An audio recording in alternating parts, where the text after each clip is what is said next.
The Immortal Hulk, issue number 49. Through me you pass into the city of woe. Through me you pass into eternal pain. Through me among the people lost for aye. Justice the founder of my fabric moved.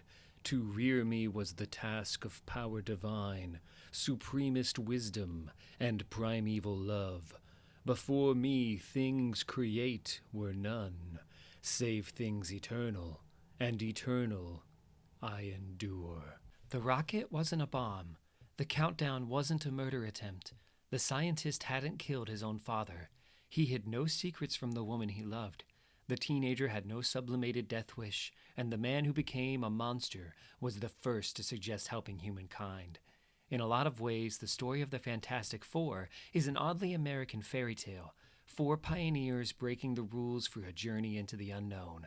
When they came back, they were avatars of scientific progress, of the family unit, of courage against the odds, and if any part of them looked monstrous from the outside, that was only because we didn't understand. They were America as it likes to see itself, as symbolic as the rocket that took them to the stars, which wasn't a bomb, but as above, not so below. The Hulk walked, and we walked with him, through rain-slick streets so empty they felt like a dream.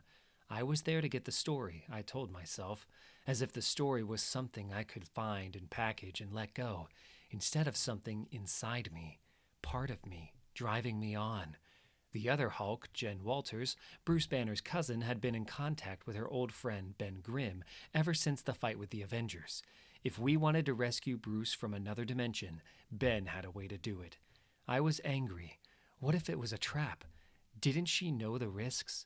But she knew. She was our ambassador from the rarefied world of the superheroes, where every fight is a misunderstanding, where it can all be smoothed over with a little time or the right word in the right ear. I've never seen that world, but it exists. The Hulk just nodded. He knew where he was going, no matter what, with Betty gone. I don't think he cared now. So he just walked, and so did we. In the world of the superheroes, when something smashes your home to rubble, they just build it back again, better than new. Nothing ever really changes. The lobby was beautiful, as quiet and serene as a church. It was a place for people to wait in comfort, and a little awe, for the attentions of the mighty, to pray for their aid. As we entered, Jen exhaled, and I couldn't tell if that was relief or some deep sadness. She was in her place of power, but she didn't quite fit there anymore.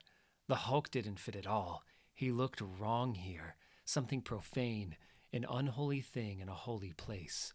He kept walking, and then there they were, waiting for us. Faces wreathed in judgment. The superheroes. Jen put her arm up, a green steel bar padded with muscle. For a moment, I felt like I was on a roller coaster, readying for the drop. The Hulk stepped forward. The room bristled. He made them angry just by standing there, not saying a word, as if the anger was flowing out of him and into them. He didn't speak. He only smiled. The room erupted. Steve Rogers tried to calm things, but the anger was flowing now, a flood tide heading for us. Thor launched into a speech, but I couldn't hear him above all the other speeches, all the other proclamations and pronouncements. The Hulk kept smiling. I didn't see who threw the first punch. Someone must have, but the fight was on. Maybe it always had been. Maybe it always will be. Maybe every fight the Hulk has is the same fight, ever since the beginning. The night before the first gamma bomb test, Brian Banner died from a violent assault in the graveyard where his wife Rebecca was buried. It was the anniversary of the day she had died. Brian murdered her. He forced his son Bruce to lie about it in court, to be complicit in his own mother's killing, but the truth came out. Sometimes it works that way, but he pled insanity and was committed, rather than jailed, and released into Bruce's care. The official story of his death was that he was the victim of a mugging, but footprints on the graves matched Bruce's shoe size, and a plastic star left at the scene can also be spotted hanging above Bruce's crib in family photos. This evidence was ignored by the Dayton police, who would have known Rebecca, and perhaps even known her brother-in-law, Sheriff Morris Walters. Sometimes it works that way too. Sometimes it doesn't work at all. Maybe every fight the Hulk has is the same fight. Maybe every fight the Hulk loses is the same fight too. Jen was shielding me, yelling at them all, her comrades in arms, her friends, to stop, telling them I was a civilian, that they were putting me in danger. I don't know if they heard her over the noise, the sound of their fists and their endless weapons, the sound of the Hulk's bones breaking and knitting back together. It was a cacophony. It felt like the end of everything, and it felt like it'd never end. Maybe it never will, but he never fell.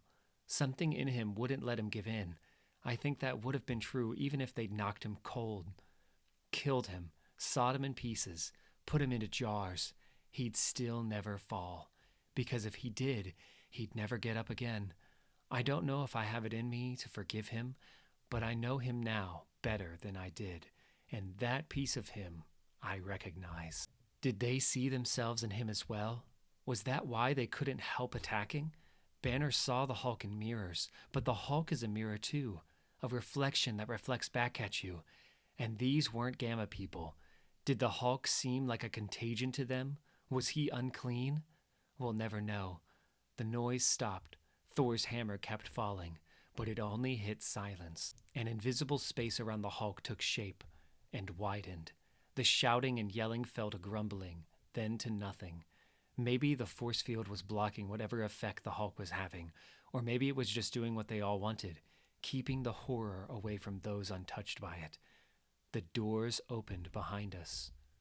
I'd only seen the Fantastic Four on TV. Up close, they were different. Reed Richards' body made little alien sounds as he stretched into the room. Johnny Storm's face was hidden in flame. He couldn't seem to turn it down or off. And Sue Richards stared at and through everything, seeing shapes in the air nobody else could guess at. And for the first time in my life, I felt we must have something in common. Maybe the Hulk was rubbing off on them too, making the fairy tale American family seem strange and unknowable. Or maybe they'd been like him all along. Maybe there was something primal in them, from some other place. It was Ben Grimm, the Thing, who looked the most human. "What's the matter with you all?" he said, genuinely aggrieved. "Did they hurt you, pal?" The Hulk looked almost sad when Ben said that, but he didn't take Ben's hand. He never said a word as we left the world of the superheroes behind us. He hadn't beaten it in the end, but it hadn't beaten him either. Ben Grimm's voice seemed to come from far away. "You're okay, pal. You're okay." It was a voice with all the deep gravel of the Hulk's and more, but warmer somehow. I thought of my grandfather at my mother's funeral.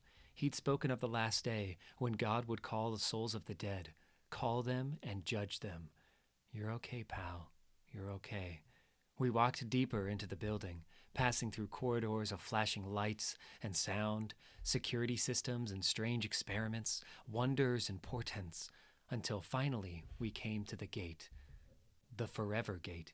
It was a portal to wherever you wanted to go, Ben said, a junction to anywhere, the kind of casual miracle the Fantastic Four dealt with every day. Dr. Richards tried to explain it. His voice faltered as he spoke of particles, waves, frequencies, gamma, and cosmic radiation, as if he was trying to speak in the only language he knew, of things even he had no words for. Eventually, he faltered, shook his head, and let Ben talk for him. It was simple, Ben said. The gate would scan the Hulk, every cell of him, and use what it found in him to find where we were going. It might not bring the Hulk to the leader's door, but it'd at least take him to the leader's backyard, and maybe that way Hulk could surprise him. It was a fair chance, nothing more, nothing less. When he said it, it made sense. We waited for the Hulk to say something back. The machine began to hum. The Hulk looked into the gate, and the gate looked into the Hulk. As the machine analyzed the data, searching through possibilities, images flickered and flowed in the crackling red plasma. For a moment, I saw 4 figures take shape. A big-hearted scientist and his loving wife, a gruff ex-military man, a carefree teenager, a family of 4. You could see the love between them all. They'd never tried to kill each other.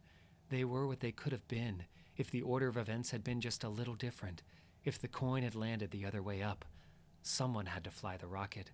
Someone had to build the bomb. The Hulk saw them too. He kept staring as the images merged back into static. He didn't speak. Before, his silence felt stubborn, single-minded, bloody-minded even. Now, as the gate of hell yawned in front of him, it was something else. Something like fear. Ben spoke gently.